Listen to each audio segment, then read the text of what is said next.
Hey guys, welcome back. I have been loving sitting down doing these story times, but before I actually get into today's story time, I wanted to thank our sponsors so much for sponsoring today's video. Every night when the kids went to bed, I would hop right on in Washington, so I'm gonna go ahead and show you the footage. And while I'm down here too, I love visiting my cousin, and her boyfriend actually got me really into driving games. I've always loved driving in real life, but this is even better because you don't waste money on gas, and it feels so real with the PXN V9 steering wheel. It's compatible with so much too. You could use it on Xbox One, Xbox Series X and S, PC, PS3, PS4, Nintendo Switch, and with Windows 7, 8, and 10. And with their easy rotation switching function, you could switch between 270 degrees or 900 degrees on the steering wheel. And I'm telling you guys, I cannot get over how real it feels. It literally does feel like you are driving an actual car, and you guys already know driving for me is like therapy. Anytime I get overwhelmed, I go on the road, and not all the time I can do that, so I could actually go on here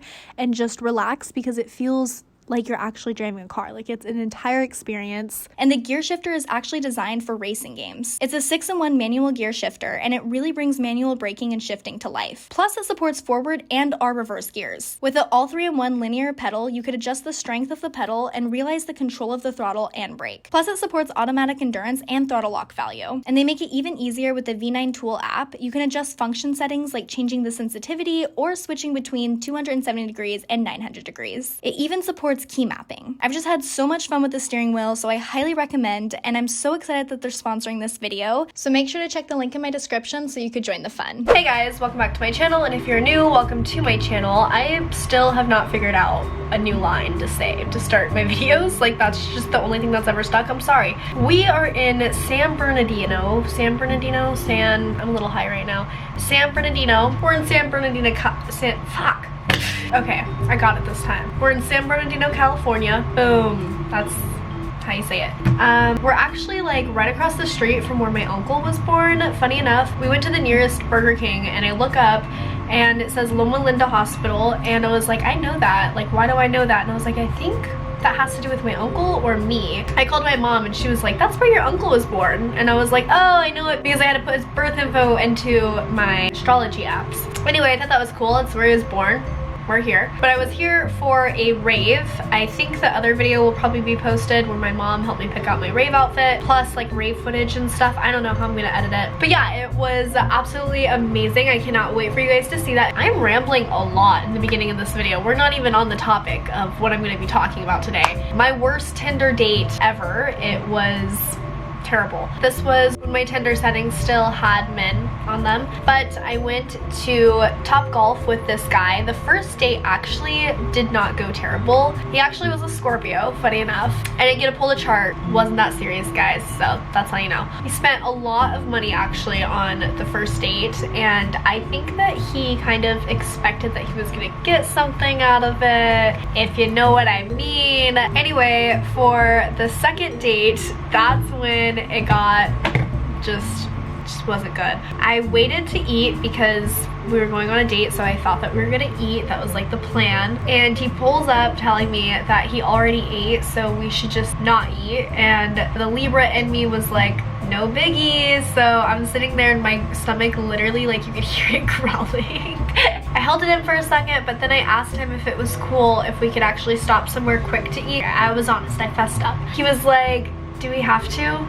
And this was like after my stomach was growling. Like, I know he heard it too because it was super awkward. And then I was like, don't worry, I'm gonna pay for myself, like, it's fine. He was like, oh, okay, cool. So I told him I wanted to go to Olive Garden, and I was just gonna call it in and go in and pick it up and then eat it in the car. And on the way there, he ends up pulling over somewhere random and then tries having sex with me.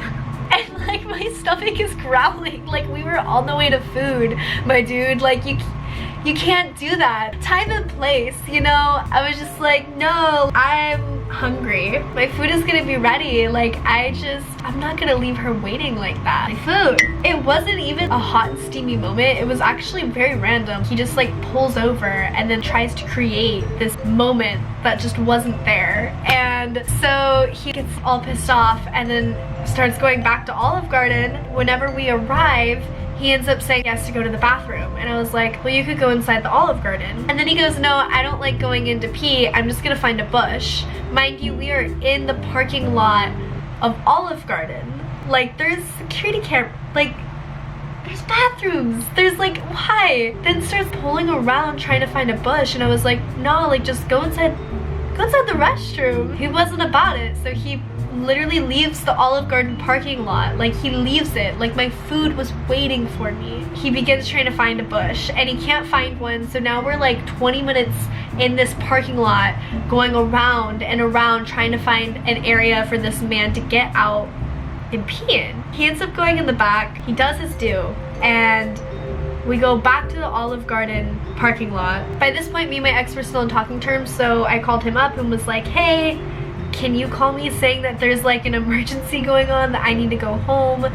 And he was like, yeah, don't worry. I told him to give me a call in like 5 minutes because I still had to go get my food, and I wanted it to like happen immediately, like right when I got in the car. So I went to go get the food. I told the ladies like what was going on because I was acting super like sus. So I just told them like I overshared, and they were like, oh my god. Anyway, I go back with the food, and he was late to calling. He was like a few minutes late to calling, and I was just staring at my phone like, please, like I'm so over it. It was so awkward getting back in the car. Finally he calls, and you know, he does like the whole emergency thing, and I'm like, I go home, oh man. The date didn't even start. He literally just drove me basically to get food, and he starts driving me to my car because we met like in a public area. Always bring your car. I don't even know why I got in his car. Anyway, the entire way back he plays the silent treatment, and I'm like trying to break the ice just because it's so awkward, and I would just rather it be not awkward. And so I like just start talking, and he then turns the music up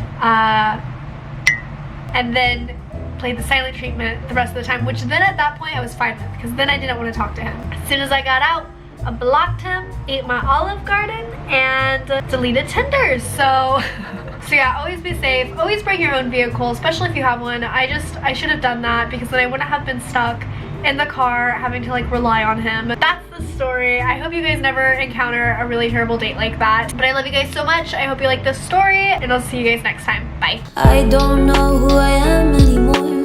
I am on a shore in a dangerous war. I don't look the same, talk to me. Why don't I fight more to be? I am hurt underwater, my eyes have shut. I'm not at war if I don't throw up my gun. I died in the shallows.